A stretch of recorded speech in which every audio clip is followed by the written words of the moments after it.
안녕하세요. 오사카 특사 콘상입니다.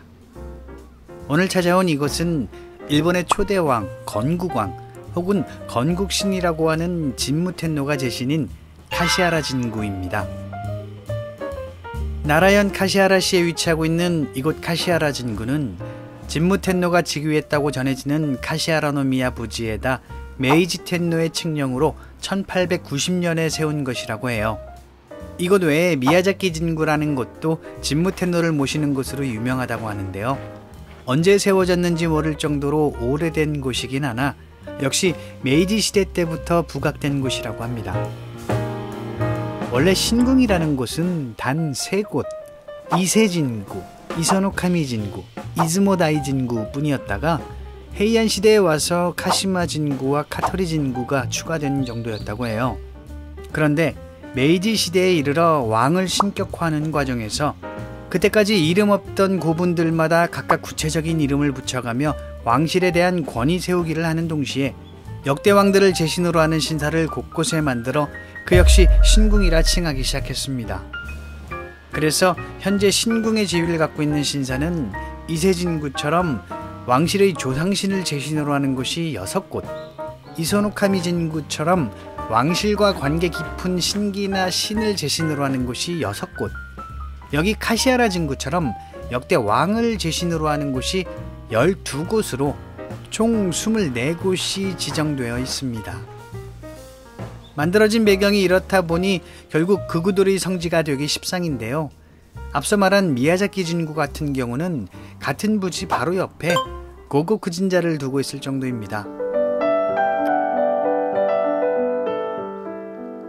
이곳 카시하라 진구의 제신인 진무텐노는 기원전 711년에 태어나 기원전 585년 127세의 나이로 죽었다고 일본 서기와 고사기에서 말하고 있습니다.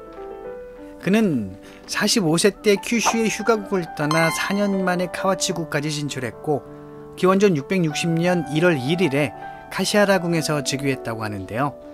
그날을 양력으로 환산한 2월 11일을 메이지 시대 때의 기원절이라는 이름으로 기념하기 시작합니다. 전후 연합군 사령부에 의해 1948년에 폐지되었지만 1966년에 건국기념의 날이라고 하며 재차 기념일로 지정하여 지금까지 이어져 오고 있습니다.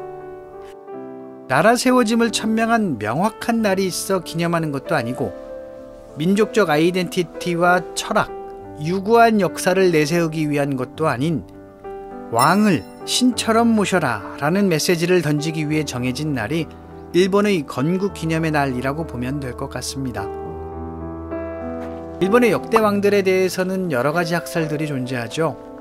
그중 공통적인 의견들만 추려보면 초대 진무텐노를 비롯하여 일정 기간 동안의 왕은 허구의 인물이며 그들의 이야기는 모두 우리나라 계통의 신화를 토대로 만들어져 전해지고 있다.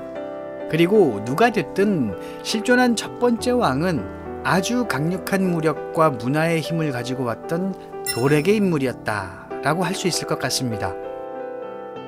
그런데 궁금한 것이 예를 들어 10대 스진 텐노가 실제 초대왕이라는 설 등을 믿어볼 때 그는 왜 굳이 자기가 나라를 만들었다고 크게 천명하지 않았을까요? 새로운 땅에 새로운 왕가를 세워 초대왕으로 역사에 남는 것이 엄청난 영예였을 텐데 말이죠. 안 그래도 처음부터 훌륭한 상상력이 동원된 일본 서기 등의 기록에 후대에 다시 한번 실력을 발휘해 역사를 오래되어 보이게 하려고 없던 왕을 만들어 놓은 것일까요?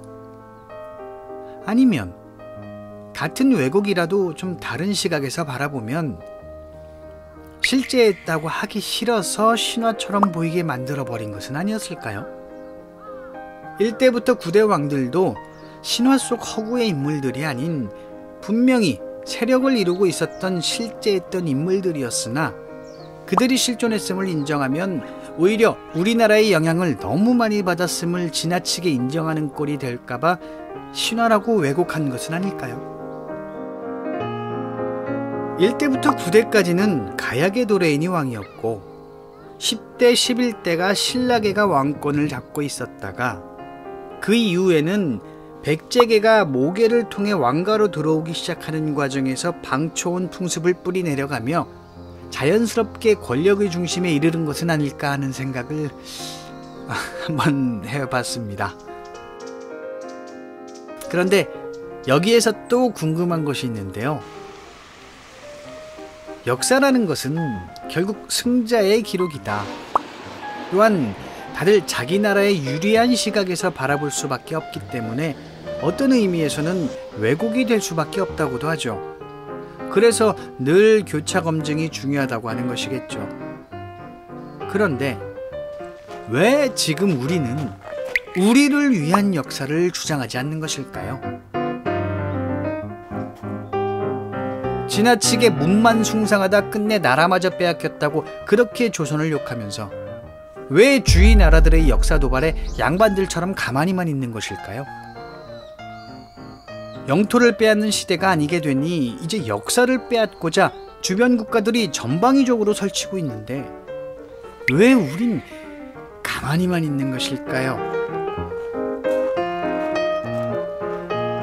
이 역사 왜곡의 현장 한복판에서 이젠 우리도 보다 적극적으로 행동해야 하는 시기가 아닐까 하는 생각을 해보며 오늘은 이만 인사드리겠습니다.